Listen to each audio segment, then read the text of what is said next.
There are places on this earth where history bends, where what we think we know doesn't quite fit the evidence. Places that force archaeologists, historians, and scientists to pause and admit, we don't know how. Massive stone blocks, towering structures, ancient ruins so advanced they seem misplaced in time. Today we begin our journey into these architectural enigmas, starting with two sites that may hold the key to a forgotten chapter of human history.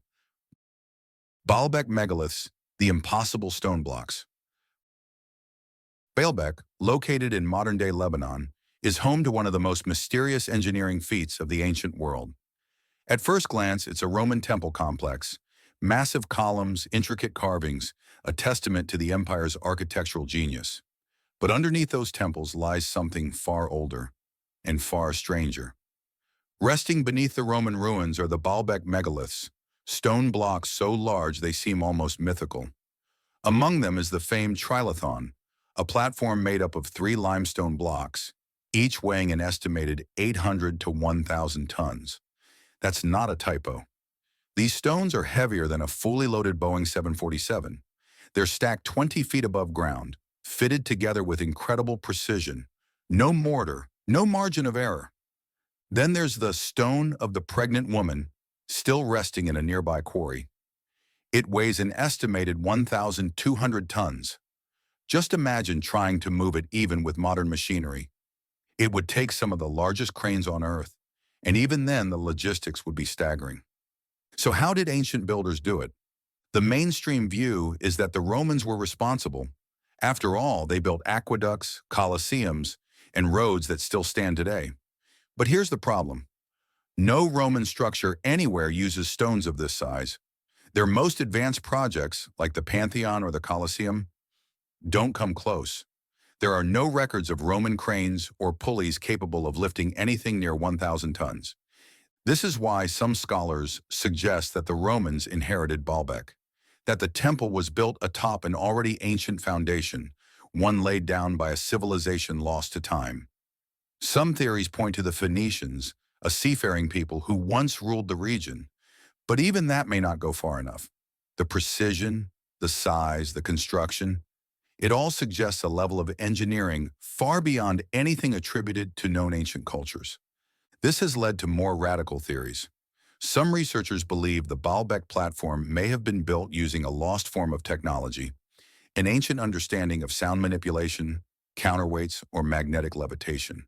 There are legends of tones that could move stone, whispers of forgotten methods erased before they were ever written down. And then there's the most controversial theory of all, that the site was not human in origin. Ancient astronaut theorists point to Baalbek's perfect alignments, colossal scale, and inexplicable engineering as evidence of extraterrestrial involvement.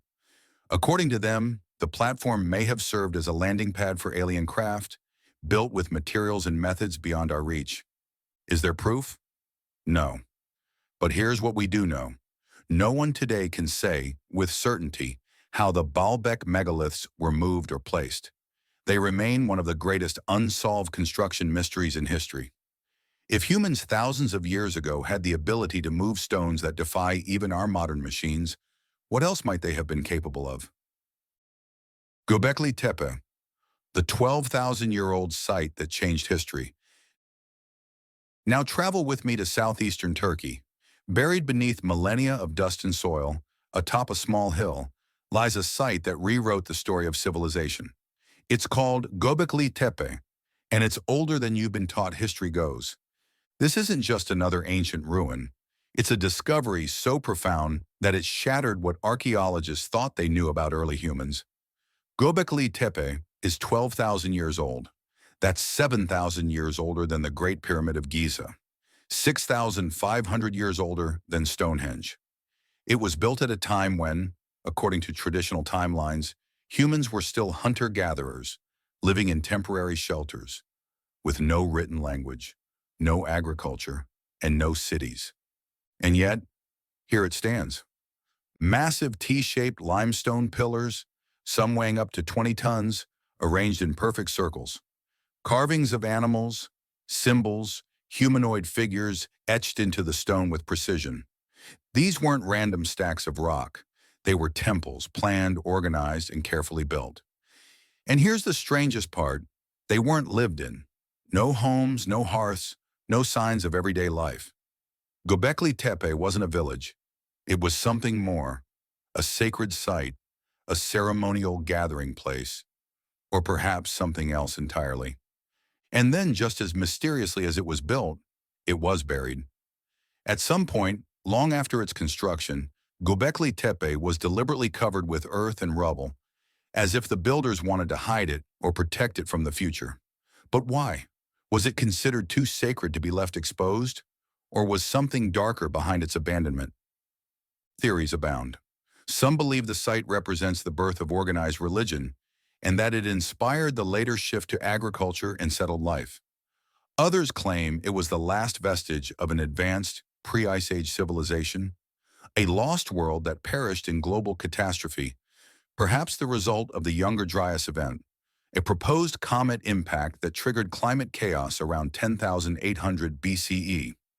Then there are those who think Göbekli Tepe wasn't built by a lost people, but by hunter-gatherers far more advanced than we ever imagined. A group with hidden knowledge, oral traditions, and a level of coordination far exceeding our assumptions. Even more fringe researchers have proposed connections to the stars. Some of the pillar arrangements appear to align with constellations, suggesting the site may have served as an astronomical observatory. But if true, it begs the question, who taught them this? Every stone at Göbekli Tepe whispers secrets from a time, before writing, before history, before the world as we know it. And every answer we find seems to lead to more questions. Why did they build it?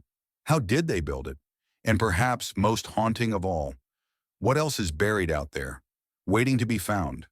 From Lebanon to Turkey, from stone blocks to sacred circles, the ancient world is filled with puzzles that don't quite fit the story we've been told. The deeper we dig, the more we find, and the more we realize just how much we still don't understand. But these are only the beginning. Because next we turn to ancient knowledge encoded in forbidden maps and unreadable books, where history, mythology, and mystery collide. There are objects scattered throughout history that shouldn't exist, ancient maps that seem too accurate, books filled with languages no one can read, documents that hint at knowledge far beyond what we're told early civilizations understood. They weren't written to be mysterious, but time has made them so.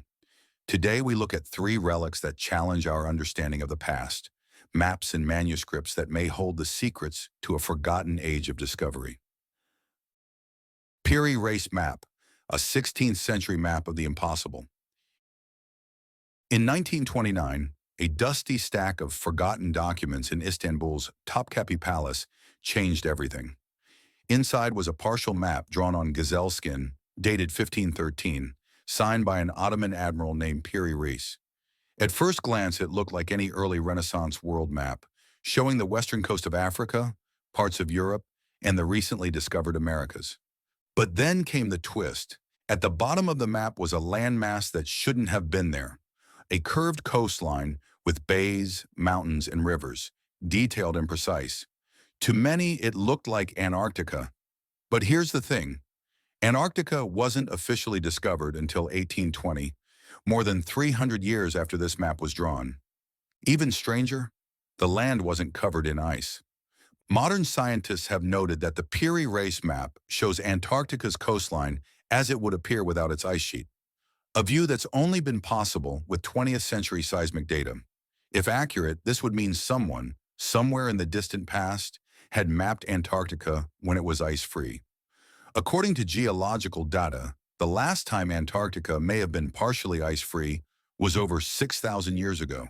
So how did a 16th century Ottoman admiral know about this? Piri Reis himself left a clue.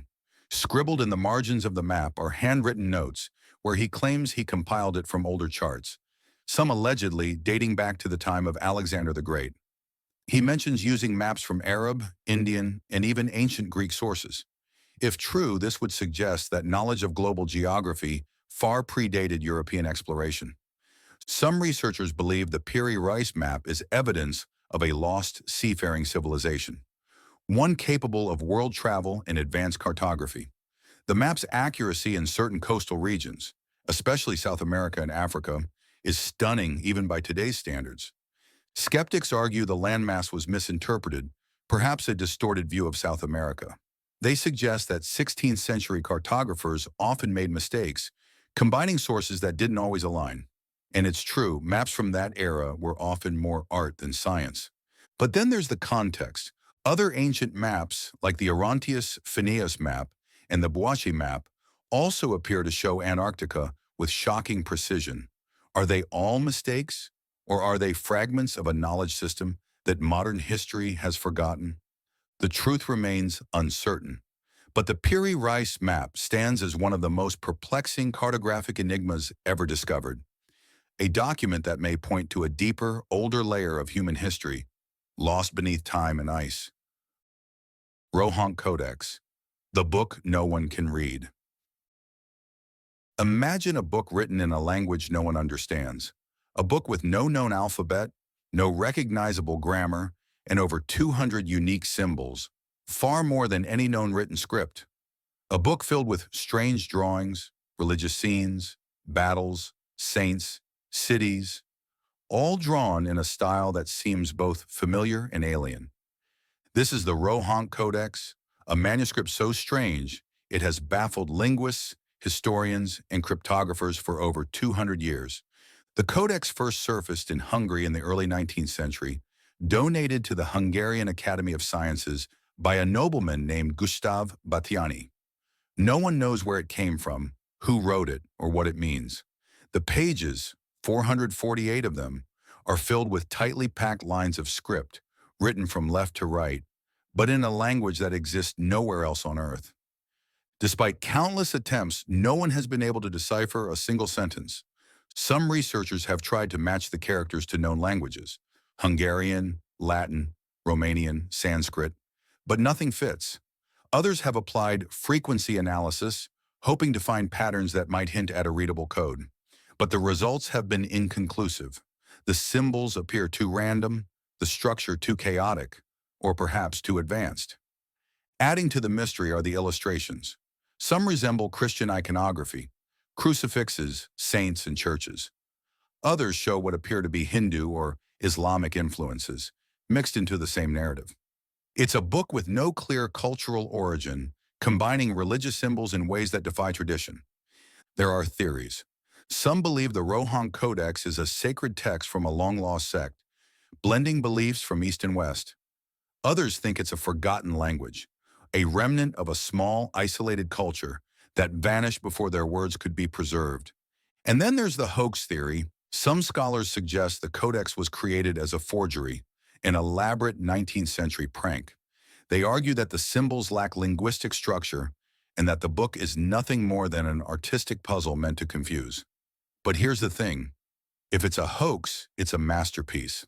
The Codex contains over 200 unique characters, carefully drawn by hand, page after page, with consistent structure and style. Who would go to such lengths for a prank, and why? To this day, no one has decoded it. No one has translated it. No one has even proven definitively whether it's real or fake. It remains locked, silent, a book from another time or another world. Codex Gigas, the Devil's Bible. In a quiet corner of Sweden's National Library sits a book unlike any other. Bound in wood and leather, standing nearly 3 feet tall, and weighing over 160 pounds, the Codex Gigas is the largest medieval manuscript ever discovered. But its size isn't what makes it famous, it's what's inside. The Codex Gigas contains a complete Latin Bible, ancient medical texts, exorcism rituals, calendars, and historical records, all written in perfectly uniform handwriting, as if done by a single person. But it's one chilling image that has given it its nickname, the Devil's Bible. Midway through the book is a full-page portrait of Satan, horned, crouched, with glowing red eyes and outstretched claws. It's unlike any depiction of the devil from the period, and it's unsettling. The illustration is so vivid, so out of place, that it sparked a legend. According to medieval lore, the Codex was written by a monk who broke his vows. As punishment, he was to be walled up alive. In a desperate plea, he promised to create a book that would glorify the monastery and preserve all human knowledge in a single night. When he realized the task was impossible, he made a pact with the devil. By morning, the book was complete, and a page was left in tribute to his infernal benefactor. Is the legend true? Probably not, but some things are hard to explain. Experts have analyzed the handwriting and confirmed that the entire codex appears to have been written by one person, with no variations in style, no corrections, and no signs of fatigue. This level of consistency would have taken decades, yet the writing appears smooth and uninterrupted. The book's history isn't peaceful either. It's been stolen, looted, traded, and rescued from fires. One tale claims it was thrown from a burning castle and survived the fall intact. Some say it's cursed. Others believe it's protected. Whether a monument to human obsession or something more supernatural, the Codex Gigas is one of the most mysterious manuscripts ever created. A book of light and dark, of scripture and demons, written by one man, or perhaps something else. From ancient maps that chart the uncharted to books written in impossible languages and manuscripts said to be penned with infernal help, these relics reveal something astonishing. The past isn't dead, it's unread. And sometimes the truth is hidden not in what we know, but in the mysteries we still haven't solved.